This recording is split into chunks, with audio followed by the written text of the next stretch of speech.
سلام قدرمن اوریدونکو د نن ورځې څو تازه او مهمو خبرونو ته ښه راغلاست له مینه یوټیوب چینل څخه. په سر کې تازه او بد خبر دا دی چې کندهار کې ساعت لوېدلې امیدواره میرمن مړه شوه. د کندهار په خاکریز ولسوالۍ کې یوه امیدواره میرمن چې 80 متره ژورې کوهي ته لوېدلې وه مړه ترې راوایستل شوه. سرچینو چهارشنبه د غبرګولي په 18 له 8 صبح ورځپاڼې سره په خبرو کې وویل چې دغه میرمن وړمه شپه له کورني تاوتریخوالي وروسته له کوره وتلې او ځان یې کوهي ته غورځولی و. د سرچینو په خبره د دغې ښځې د ژغورنې عملیات 4 ساعته دوام وکړ، خو په ژوندي راایستلو یې څوک بریالي نه شول.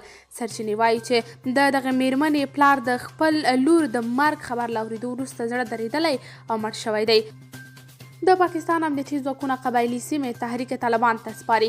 د پاکستان حکومت او د تحریک طالبان پاکستان د خبرو اترو په دوام د راپورونو له مخې اسلام آباد ژمنه کړې چې قبایلي سیمې طالبانو ته وسپاري. پاکستاني رسنیو راپور ورکړی چې اسلام آباد د تحریک طالبان د سلګونو نیول شویو غړو د ازادېدو او د هغوی له قضیو څخه د تیریدو ژمنه هم کړې ده. د راپورونو په حواله اسلام آباد په قبایلي سیمو کې د تحریک طالبانو د فهم پر اساس د شریعت د نافذولو موافقه هم کړې ده. ورته مهال پښتون سیاستوال افراسیاب خټک په خپل ټویټر پاڼه کې لیکلي پر افغانستان د طالبانو له تحمیلولو وروسته پاکستان غواړي قبایلي سیمې تحریک طالبان پاکستان ته ورپرېږدي ترڅو پښتانه اړ کړي چې تر نوي استعمار لاندې ژوند وکړي. ښاغلي خټک زیاته کړې پښتانه د یوه نوي ترهګریز برید په اړه اندېښمن دي.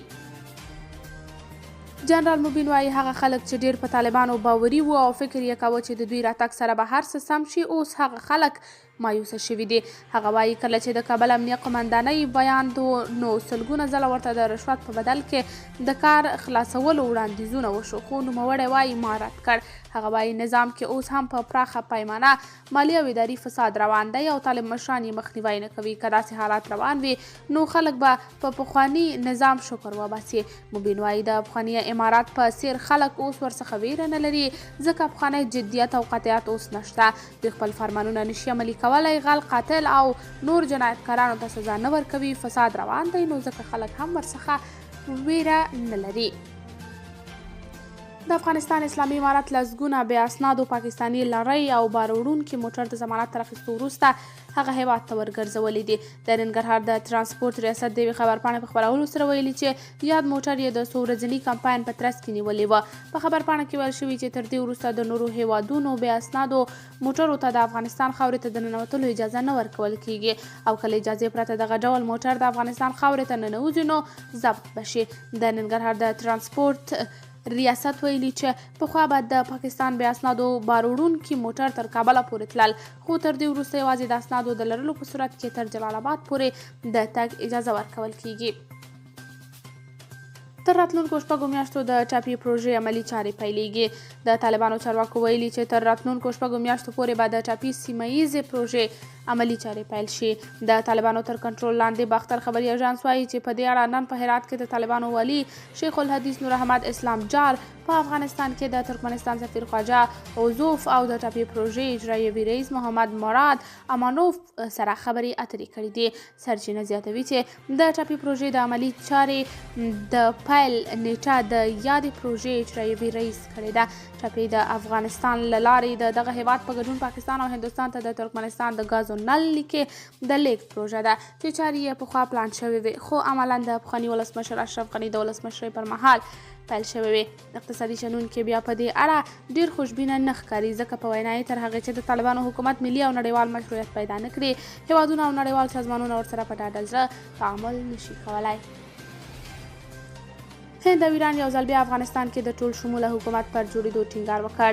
د هند بهرنیو چارو وزیر جے شنکر له خپل ایراني سیال امیر حسین عبدالهیان سره په نوي ډیلي کې په افغانستان کې د ټول شموله حکومت جوړېدو غوښتنه تکرار کړه.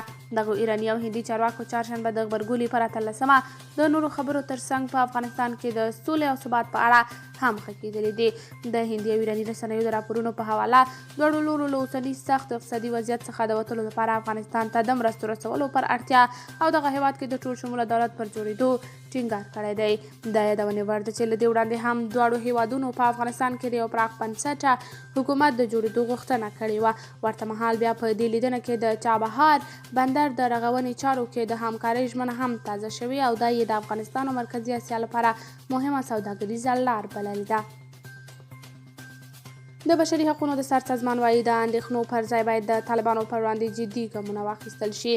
د بشري حقوقو د نړیوال سازمان یا هیومن رایټس واچ وايي په افغانستان کې له بشري حقوقو څخه د طالبانو د سرغړونو په اړه یوازې ژوره اندېښنه ښودل کافي نه دي، بلکې د طالبانو په وړاندې جدي ګامونو ته اړتیا ده چې باید واخیستل شي.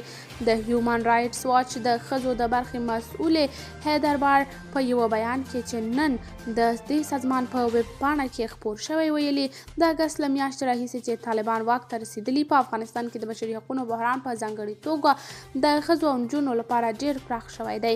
حیدر بار ویلي د نړۍ ډېرو دولتونو د دغو سرغړونو په وړاندې خپل غږ اوچت کړی او زیاتوي د طالبانو د مارچ د 23 د پریکړې په وړاندې چې نجونې یې له منځنیو او ثانوي زده کړو بې برخې کړي په لومړي ځل نړیوالو اروپایي ټولنې د اسلامي همکاریو سازمان IC او د نړۍ د 14 دولتونو د بهرنیو چارو ښځینه وزیرانو نږدې په یو وخت د طالبانو د دغه اقدام غندنه وکړه، خو د دې په خبره دا کافي نه ده.